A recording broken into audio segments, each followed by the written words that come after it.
a pre-workout is something that plays into the ritual of exercising. So besides the, creatine products, maybe a handful of others over the years, there hasn't really been anything quite like this one. Mm-hmm. It's a good one. And so we'll hammer out some of these ingredients and why I think it is a benefit if you are somebody looking to try and elevate their workouts. Okay, cool. So who is using this? This is pre-workout, so presumably people who are going to work out. Exactly. So if you're somebody who is just starting to exercise, who, maybe you already have a little bit of a caffeine tolerance, and you're looking for a pre-workout that does contain a stimulant. A stimulant in this case, caffeine or some sort of caffeine derivative. So that's the general market that might alienate a lot of people right off the bat.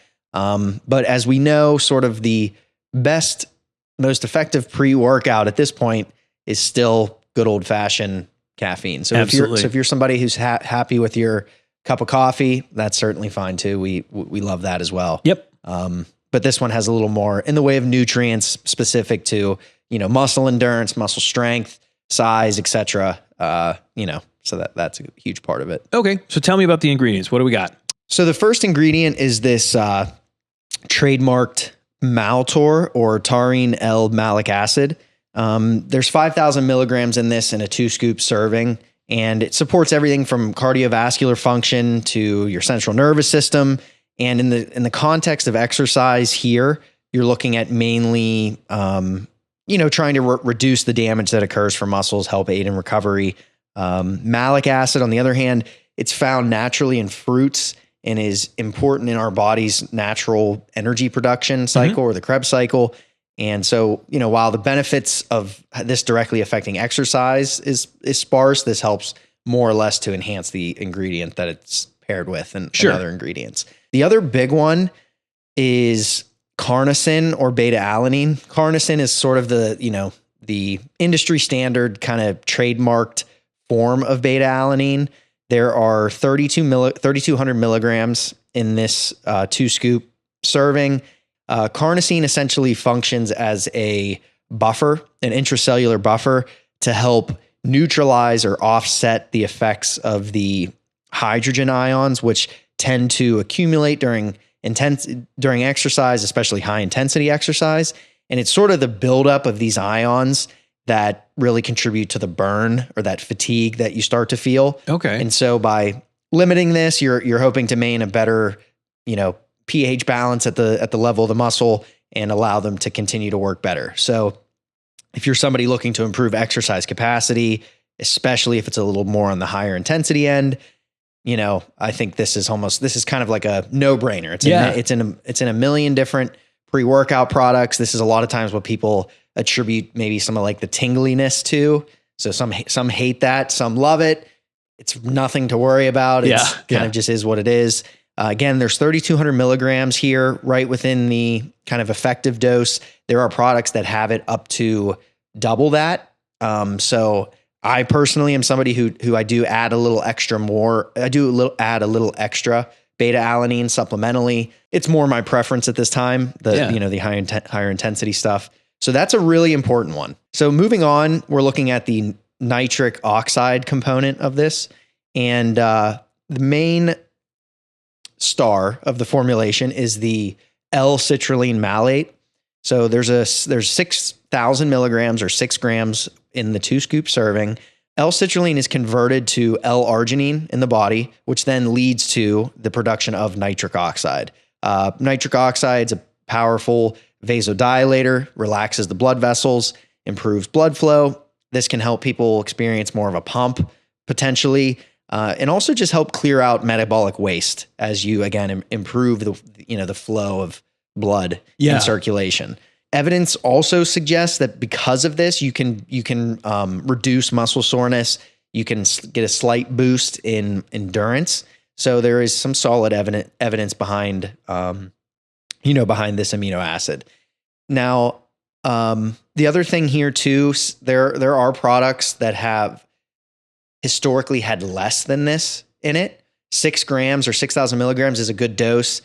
We have products that contain just L-citrulline in it. You can go upwards of 8 grams or more a day. There's a really popular study that has individuals taking up to 10 grams, I believe. Wow. And so, most of these doses kind of in this product have you somewhere in that sweet spot, which I like. So if you're somebody who you're really into this kind of stuff and you want to add more, you sometimes can. Or if you're good with the 1-2 scoop thing, then you have plenty in here to at least be effective, but with room for a higher ceiling if you feel so inclined. Mm-hmm. Exactly. So the next portion of this nitric oxide component is the beetroot powder. Okay. There's 300 milligrams in the serving.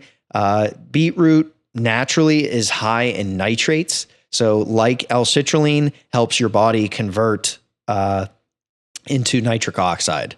So this process is all beneficial for your cardiovascular health, I'm sure you might imagine. Yeah. And also just the oxygen efficiency during exercise. So you can ultimately, hopefully perform the same level of exercise, the same level of work, which in the presence of less oxygen, theoretically, extending your performance, extending your endurance. Yep. So 300 milligrams is a nice add. Now this is another example where there is the potential of benefit for some higher doses, but this certainly gets you in the door. The next part of this, which will be the most controversial, is the stimulant portion or the energy or focus blend. Okay. Really, really interesting to me. And I was a skeptic at first because they use, instead of just regular caffeine, what's being used here is the Infinity paraxanthine. Okay. So Infinity is the trademarked, form of this particular molecule, more or less. There's 200 milligrams in a serving. And what happens is when you ingest caffeine, your body metabolizes it, goes through the whole extensive liver metabolism, and then it's ultimately broken down into 3 main byproducts. You have paraxanthine, which is what's in this product. It's about 70 to 80%. Okay. There's theobromine, and there's also theophylline. So the different effects that people can experience from caffeine are largely due to how quickly or just how efficiently their bodies are metabolizing these various components. So by theoretically providing somebody with just one portion of that, the paraxanthine, the thought is that you control more of what, the desired outcome. Yes. So you're theoretically getting a cleaner version of caffeine. Now, even though this is what's in our product, I'm completely cool with regular old-fashioned caffeine. Yes. If there was just regular caffeine in here, that's great. I just think this is interesting. It does the job. If somebody's really apprehensive about the stimulant, aspect of caffeine, this is a possible alternative. And so that's what I like about it. Very cool. As we all know, caffeine is a central nervous system stimulant. It aims to boost alertness, focus, arousal around performance, and also really kind of reduce the perception of how hard you're exercising. So it just hypes you up and, just really sets the tone. Exactly. 200 milligrams in the 2 scoops is definitely what you'd get from a pretty strong cup or 2 of coffee. So keep that in mind. Again, different tolerances will vary. Just looking at caffeine, let alone when now you're trying something even a little bit different than caffeine. Right. And then there's a little bit of B12. There is some cocoa bean extract in here as well. The other aspect I wanted to highlight is the small little electrolyte blend that's in here. Magnesium, chloride, sodium, and potassium. So these are all, critical components to hydration. Most people will not need this. Right.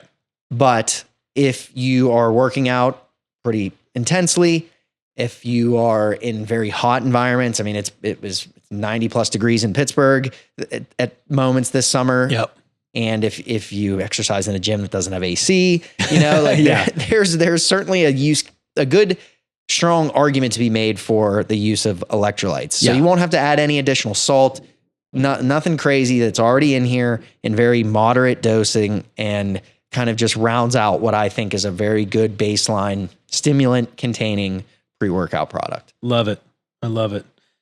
And what does it taste like? It's got a little sourness to it. Yeah. Yeah. It's tangy. It's almost like a, Like a sour watermelon or something? yes, exactly. I'm so excited. Yeah, it doesn't taste bad. And just, knock it out before you head off to your workout. We're recording this just before it's officially online available.